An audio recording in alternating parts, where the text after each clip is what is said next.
विश्व का एकमात्र ऐसा मंदिर जहां नंदी जी खड़े हुए हैं। मंदिरों का शहर उज्जैन, जो अपने आप में कई पौराणिक इतिहासों को समेटे हुए हैं। भगवान श्री कृष्ण का भी उज्जैन से खास संबंध माना जाता है, क्योंकि महाकाल की नगरी उज्जैन में उनकी शिक्षा दीक्षा संपन्न हुई। नमस्कार मित्रों, आज हम आए हैं उज्जैन में स्थित गुरु सांदीपनि आश्रम के दर्शन के लिए। यहाँ पर भगवान श्री कृष्ण, उनके भाई बलराम, उनके मित्र सुदामा ने वेदों और शास्त्रों का ज्ञान लिया था। भगवान श्री कृष्ण की विद्या और बाल लीला को देखने के लिए जब महाकाल गुरु सांदीपनि के आश्रम पधारे, तब हरि और हर का मिलन हुआ। ऐसे रमणीय दृश्य को देखकर आकाश से देवताओं ने पुष्प की वर्षा की। तब गुरु और गोविंद के सम्मान में सभी देवता और भगवान महाकाल स्वयं खड़े हो गए। देवादिदेव महाकाल को खड़े हुए देखकर नंदीगण भी अपने स्थान पर खड़े हो गए।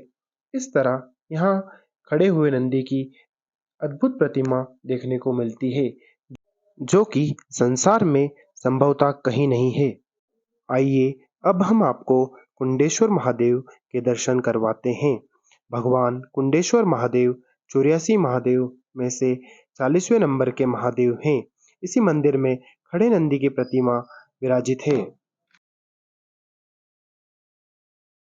गोमती कुंड के समीप ही इस मंदिर में भगवान शिव की दुर्लभ प्रतिमा है।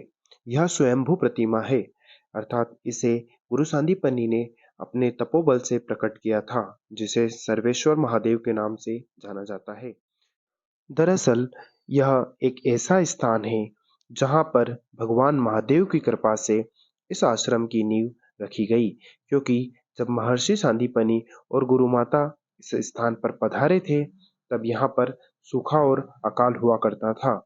यहाँ पर कोई आश्रम नहीं अपितु जंगल हुआ करता था। जब आम जन ने गुरु और गुरु माता को यह देखा, तब उनसे आग्रह किया कि कुछ ऐसा करें जिससे यहाँ सूखा खत्म हो जाए। तब गुरु सांदीपनि ने अपने तपोबल द्वारा बिल्वपत्र से एक शिवलिंग प्रकट किया और उस पर जल चढ़ाया। आइए अब हम आपको सर्वेश्वर महादेव के दर्शन करवाते हैं। यह स्वयंभू शिवलिंग पाषाण पत्थर का है। भगवान महाकाल के समान ही इस शिवलिंग का महत्व है। जब सांदीपनि जी ने शिवलिंग पर बेलपत्र और जल अर्पित किया, तब सांदीपनि जी की तपस्या से प्रसन्न होकर स्वयं महादेव प्रकट हुए और आशीर्वाद दिया कि जब तक यह शिवलिंग उज्जैन में विराजित है, तब तक यहाँ सूखा और अकाल नहीं पड़ेगा और तुम्हारे जन कल्याण के प्रयास से इस अंचल को मालवांचल के नाम से जाना जाएगा। भगवान श्री कृष्ण ने 64 दिनों के अल्प समय में 16 कलाएं एवं 64 विद्याओं व शास्त्रों का संपूर्ण ज्ञान प्राप्त कर लिया था। भगवान ने 18 दिनों में 18 पुराण, 4 दिनों में 4 वेद, 6 दिनों में 6 शास्त्र, 16 दिनों में 16 कलाएं और 20 दिनों में गीता का ज्ञान सहित उसके साथ साथ गुरु दक्षिणा और गुरु सेवाएं भी की। आइए अब हम आपको श्री कृष्ण की पाठशाला का दर्शन करवाते हैं। मंदिर में भगवान श्री कृष्ण, बलराम तथा सुदामा जी की सुंदर मूर्तियां हैं।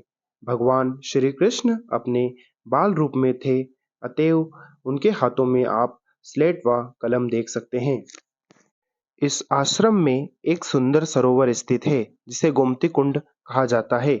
मान्यता है कि भगवान श्री कृष्ण ने योग विद्या से पवित्र केंद्रों के सारे पानी को गोमती कुंड की तरफ मोड़ दिया था, ताकि गुरु सांदीपनि को आसानी से पवित्र जल मिलता रहे।